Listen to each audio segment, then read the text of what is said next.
I was on the wrong side of a lot of butt kickings from him for a long time. We want this person to talk about vision, and that's Coach Rick Insell. Coach, come on up.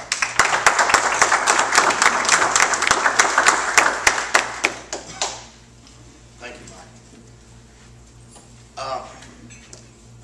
Michael asked me to come in and say something about vision, and I guess because when I came on board in Middle Tennessee, we were averaging maybe 200 people. We were lucky at a game. We were very successful. They'd won in the NCAA tournament 2 different times. North Carolina and NC State had a chance to win both of those next games. Lost, but the fact was the program really was not going anywhere. People were not excited about what was going on. And so when I interviewed with Dr. McPhee and Chris, we talked about the product that we had in Middle Tennessee. That was, I guess, more than anything why I got the job in Middle Tennessee, because I didn't go in and talking about, wins and losses as much about the product that we had, which we had a good product, but it was not going anywhere. It was kind of stable. And so when I sat down with them, I talked to them about where I thought Middle Tennessee could be, not only as far as women's basketball was concerned, but the university itself. Murfreesboro in particular, because we can say what we want to say, but you as the leaders of this community, you're the heartbeat of Middle Tennessee. How you go and this community goes, Middle Tennessee's going to go. It's not the other way around. It's that way. And so we shared some ideas, and one of the things I talked about was where we could be, and I talked about the Final Four, the Elite Eight, things like that, and that coming on board here, that I had no intentions of coming here and just going to the NCAA tournament. And we began to talk about the vision, and I'm going to and here's what I'm going to share with you this morning. I only got 4 or 5 minutes. This morning, we started practice last Tuesday, the Troy game, and we've been working hard, and we've been going 2-a-days on Sunday and then yesterday. And yesterday, after we got through practicing the second time, we went from like 8 to 11. We came back in and went from 4 to 7. And my staff was very negative when we left there. I mean, their body language, they were dragging, they were not satisfied. We didn't have a good practice. The attitude was bad with our team. It just was not a good situation. And so this morning I got up and I went at 5. And I was sitting there as they came in. They got there about 5:45, and we had a coaches meeting right quick, and they were all, I could tell they were dragging, their body language was a little bit low. And I said, look, I said, Alex, give us an idea of what it was like to go when you were going to practice, when you went to Alex won 2 national championships at the University of Tennessee and the Lady Vols.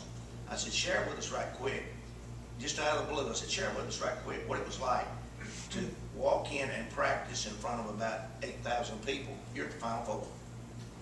And she said, oh, Coach, it was unreal. And while she was talking, the hair on my arm just started raising up, and she said, you just wouldn't believe it. We're just practicing. There's 8,000 people there. Everything we're doing, we open to the ball, we close on the ball, we finish with the layups right on down the line, and our fans are there, and the other fans are there, and they're watching this, and afterwards the interviews, and all my coaches, I could see that they were paying attention to what was going on with her. And I said, you're a young coach that's aspiring to be a coach, right? That's right, Coach. I said, well, let's talk about our team right now. You got everything it takes. You're young, you're enthusiastic, you're intelligent, you're a beautiful young lady, and you know what's going on. And look at the kids you got right now. The keys that you got are in your hand right now for that job down the road where you're going to be making $400,000 to $600,000. It took me 28 years to get here, and I'm never going to be able to do that. But look what you got ahead of you.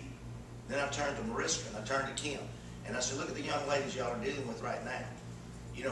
The Final Four, to be able to take the ingredients that we've got right now, we only need 1 or 2 pieces and we'll be there.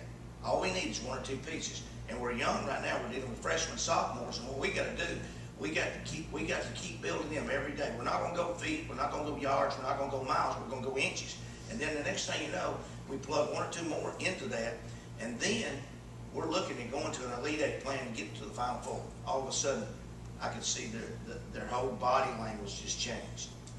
And the next thing, they're saying this and they're saying that. Well, then I heard a ball bouncing up on the floor. I said, well, it's time to get on with the game plan, get on with the practice plan. And so as Coach Berkey and myself sat there and we're going over the practice plan, the enthusiasm that had been taken from that office to the floor And all that was a vision.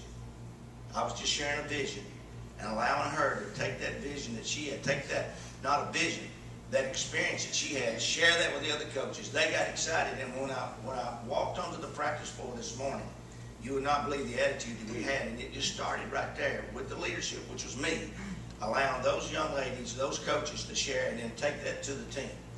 And I don't know if that's what you wanted today, Michael, but that's what I'm all about. You know, I'm up early and I get very little sleep, and I'm on the run all the time. But the thing that I try to share with this community and everybody around me is that we will be going to the Final Four someday. And I've had a lot of people, do you really believe that? Are you willing to compromise on that? Absolutely not. Now, when I say we're going to go to the Final Four, I may not be around, but Middle Tennessee's going to be there. And it started with the program that we've got right now, and building that attitude and building that vision. And whoever else comes in, and who knows, maybe someday that person may be in this room, may not be, maybe my son, but they'll have something to build on because of that vision. Thank you. All right, thank you.